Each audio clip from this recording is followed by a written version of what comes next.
Alright. Diamond City.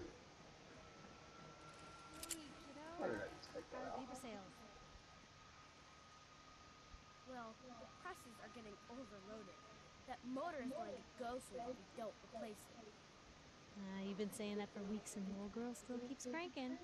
Stop worrying so much. I gotta head into the office. You start whistling if you see any angry politicians coming our way. Why? Is something wrong? Piper? Is Mayor McDonough telling the truth? What does he have to hide? Read the public for the hard questions. Free paper to newcomers. If the Institute grabs you in the night, at least we warned you. The Institute? You ain't heard of the Institute, lady? They snatch people up in the night and no one hears from them again. It's all in the paper. Better read up before they grab you, too. Who's gone missing? Drifters, residents, stadium seat snobs. Seems every year or so. Someone's gone, and we all know why. So you better be careful, newcomer. The Institute is out there, and they'll grab you too. Like I said, it's all in the paper. I believe you. Thanks. You're a real lost lamb in the wolf's den, lady. Synthetic truth added.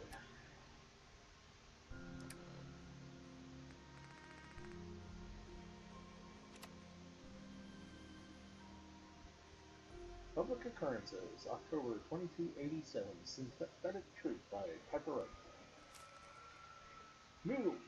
We all eat them, we all love them. Diamond City's Power Noodles has supplied this sustenance for the past 15 years. From the stilted mechanical cadence of Takashi's programmed Japanese to the fragrant steam that wafts from each bowl to the scalding pain of each delicious mouthful, the ordering and eating of noodles is all but one of many shared human experiences, or is it?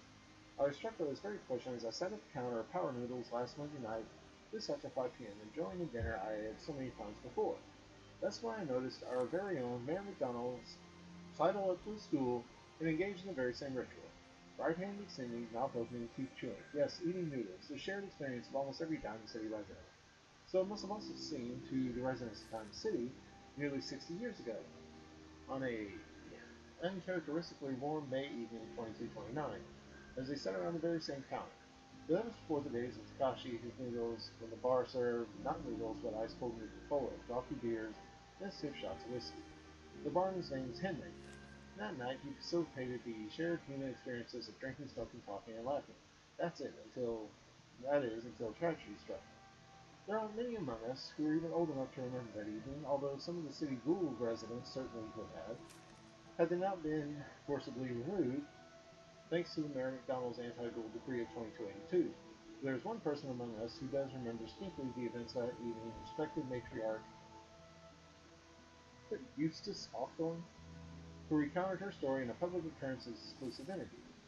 Oh, I was there all right, sitting right at the bar, sure as you're sitting in front of me now, 22 years old or so, and just looking to have a good time. I was safe behind the wall. We all were. So what was the harm? And let me tell you that Mr. Carter made it easy. He came to that town earlier that day, said he was from out west. Somewhere. It didn't really matter. What did matter was his smile and his laugh and the way he'd make everyone feel at ease. That night at the bar, we all just sort of crowded around him. Everyone wanted to exchange a word or hear about the state of the Commonwealth. Mr. Carter was all too happy to oblige. It was just so wonderful until it wasn't. Eustace continued her account of the evening and the moment when things turned sinister, and the truth about Mr. Carter was revealed. We'd been drinking and carrying on, must have been 3 hours. Mr. Carter had 4 or 5 drinks in that time. He seemed a bit drunk, but I guess like the rest of us, then something just sort of happened. He was smiling, the smile sort of went from his face, all in an instant. Then his cheeks started twitching, kind of funny, and I remember watching him quite as it happened yesterday. He reached inside his coat, took out a revolver, and then blam! Shot Henry the barman right in the head. Didn't hesitate, didn't show any emotion. Mr. Carter killed. Henry as casually as if he were paying for his drink. Oh, Mr. Carter killed Henry. Okay. But his cheek never did stop twitching. Let me tell you, all hell broke loose after that. What uses is describing is, of course, the infamous event known as the Broken Mask, when the people of the Commonwealth learned for the first time that the Institute, the shadowy scientific organization responsible for the creation of combat androids, had actually succeeded in creating a model so advanced it could effortlessly infiltrate human society unbeknownst to the people of Diamond City. The Institute has somehow evolved their androids into true synthetic humans, since. After he shot Henry, that Mr. Carter shot 3 or 4 other people too. Like I said, all hell broke loose. The guards came running, they opened fire, and Mr. Carter, he kept shooting and throwing people around left and right. Finally, those guards put him down. Seemed like they had killed a man who had flipped his lid. Gone crazy, and he lay there like a dead crazy man. Sure enough. God, it was horrible. But then I saw the plastic and the metal. This was one of the early scents, you see, and we realized it wasn't a man at all. It was then we all knew the Institute wasn't just out there. The Institute was everywhere now, among us. It was never determined precisely who the synth known as Mr. Carter went and why he went on his killing spree. Some suggested he had somehow been remotely controlled by the Institute, who wanted to test his combat effectiveness. So others thought he had simply malfunctioned, a hypothesis supported by the chosen chief, and was never meant to kill anyone, but at that time, the why hardly seemed important. What mattered was that the humans of this is a long story.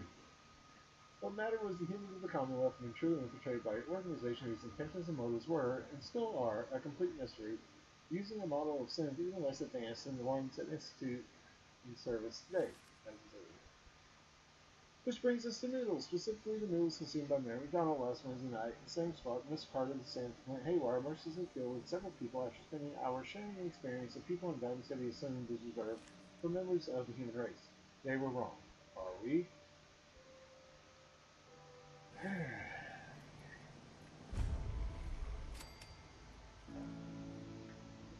Can I come in?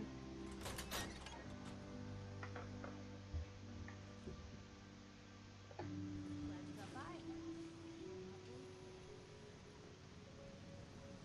Where are you? Hide behind the door? Holding up. Look, I'm just gonna say it. You're a vault dweller. The jumpsuit's a dead giveaway. So here's the deal. Really? I want an interview. Your life story in print. I think it's time Diamond City had a little outside perspective on the Commonwealth. You do that, and I'll tell you what. I'll come with you. Watch your back while you get used to the world above ground. What kind of interview is this going to be? I ask you who you are, get your opinion on life out there, and maybe load up a few tough questions and keep it interesting. What do you say? All right, Piper. I'm in. Good. Let's get down to business. So, I know you're from a vault. How would you describe your time on the inside? My family and I were frozen. I didn't spend much time in the vault. Wait, they boxed you up in a fridge? The whole time? Are you saying you were alive before the war? You mean war? You know what war? Yes. I'm over 200 Now, when are you years running old. around back there? Oh my god. The woman out of time. So, you've seen the Commonwealth, Diamond City. How does it compare to your old life?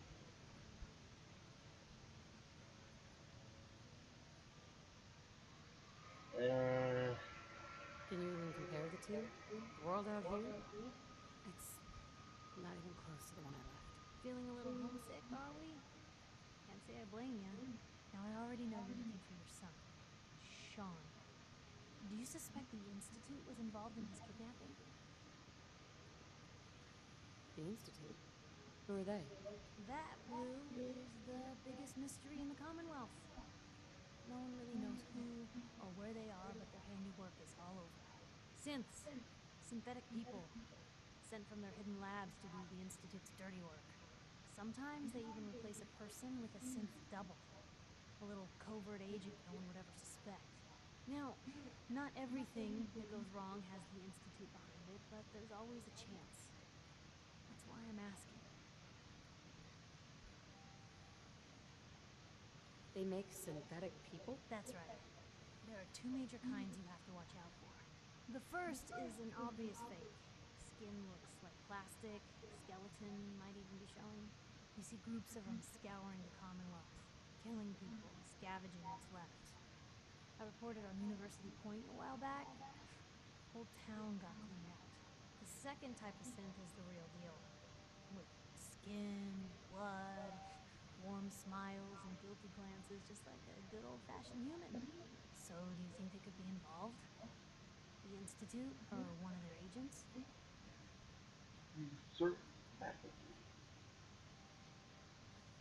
You certainly seem to want me to say they are.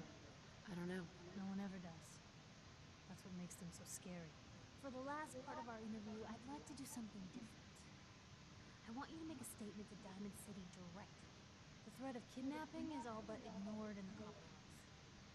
Everyone wants to pretend it just doesn't happen. What would you say to someone out there who's lost a loved one but might be too scared or too numb to the world to look for them?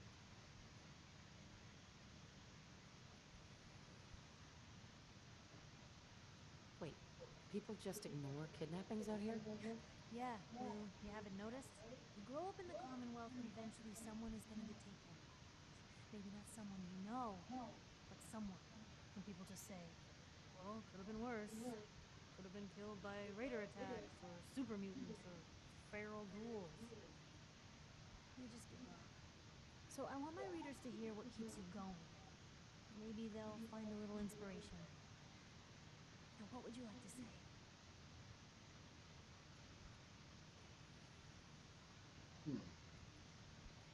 Well, I was going to say one day at a time if you want anything inspirational for you. That's good. You can only take it one day at a time. Just keep going. That's all anyone can do. We're all just doing what we have to, huh? I think my readers can relate to that. That's everything. It's gonna take some time to put this all together, but I think your story is gonna give Diamond City plenty to talk about. Anyway, I agreed to come with you, right? Watch your back. Just say the word when you're ready. I can't wait to see where this story goes next. All right. Hey, Piper. Heading my way? Sure, let's go. Will do. Miss Wright, I trust you'll do your best to put the safety of my mistress before your own personal gain. Of course, Why would Cosmos. you? Jesus. Lucky for me, those two things go hand in hand.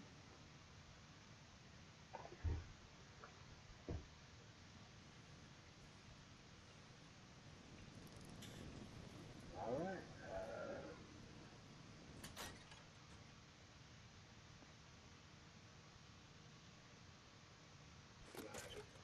Take the thing.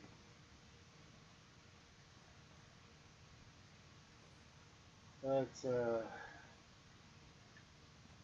lovely home Nat, you have. Public is here to pull the wool out from under your eyes.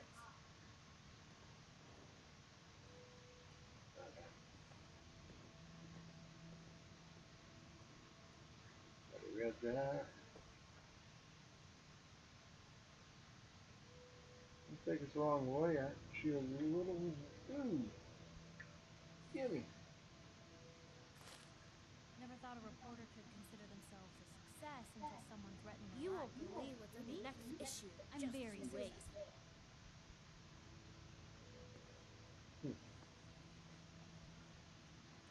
Hey.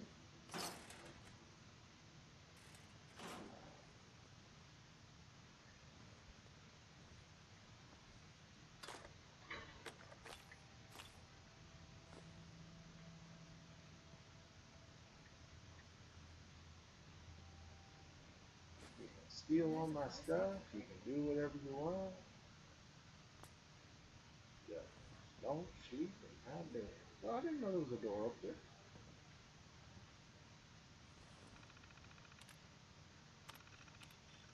Yeah.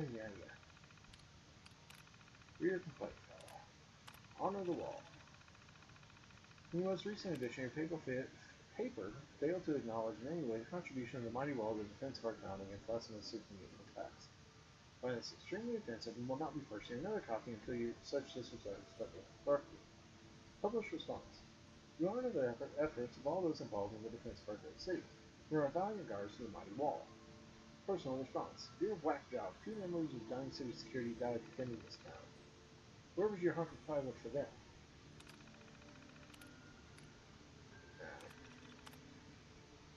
I find choice of topics sad. I find choice of topics sad. How about happy story? Maybe something about nice bar. Full response. Thank you for your feedback. Our stories are selected for relevance and importance to the Diamond City populace. Personal response. The Dean, no story about your bar is going to end happily. For shame. Your paper is just trying to drum up fears about cents to increase sales. You should be ashamed of yourself. Thank you for your concern. Our paper makes significant efforts to ensure all our stories are accurate and free from editorializing. Thank you for concern. I hope you get snatched.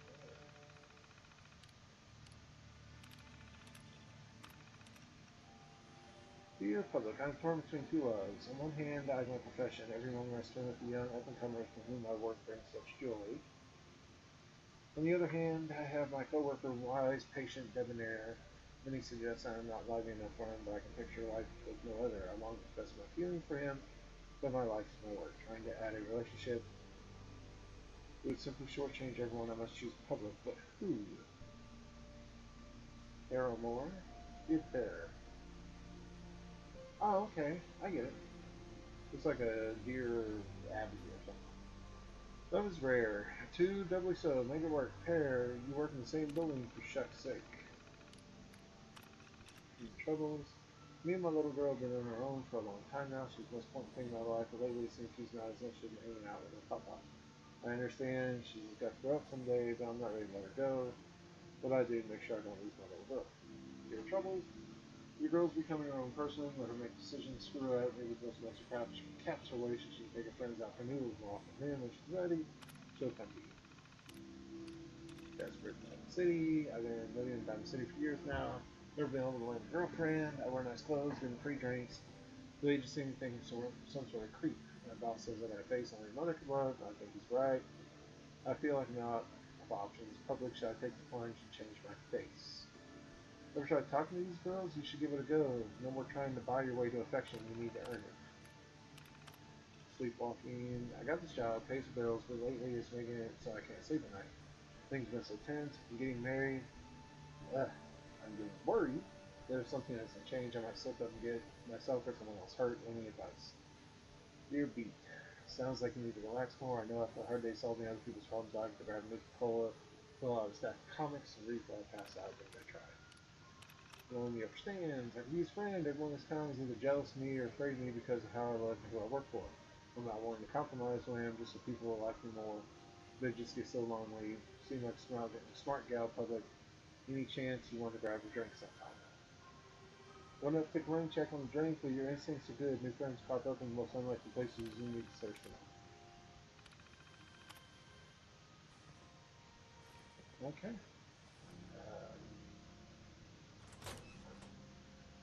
Let me look at the door. It's big, loud, full of corrupt officials and bad-nosing citizens, but it's home. Anyone is one of those things. It's that secretary of yours, her and her hair. No, I don't know. Cut her hair myself, and no human hair. That's just it, Johnny. You wouldn't be able to tell the difference. You nicked that up with your razor. Easily. Don't do nothing.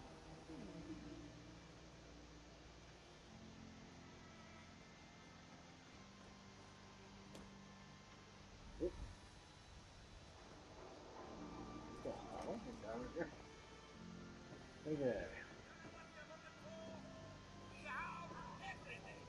Everyone else may be closed, but Diamond City surplus. Let's see what you have. Oh, goody. Right? I don't have any money. Do I have any stuff? I got 10 millimeter pistol from somewhere.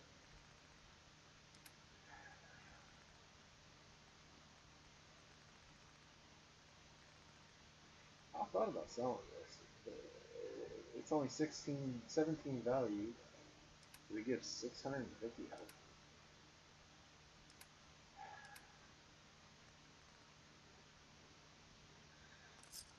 Alright.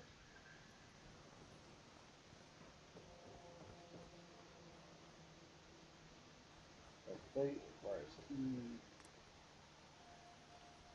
Cooking station. Yeah, I don't have anything.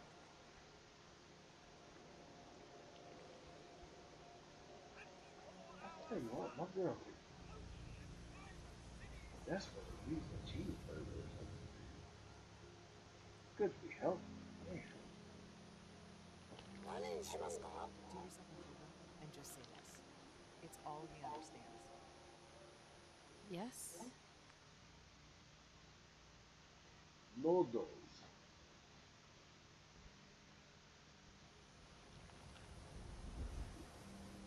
You want to breathe in between bites? What's with you vault Excuse me, dwellers honey. in those jumpsuits, huh? You've been enjoying your Piper? Well, alright. We're here. I guess we'll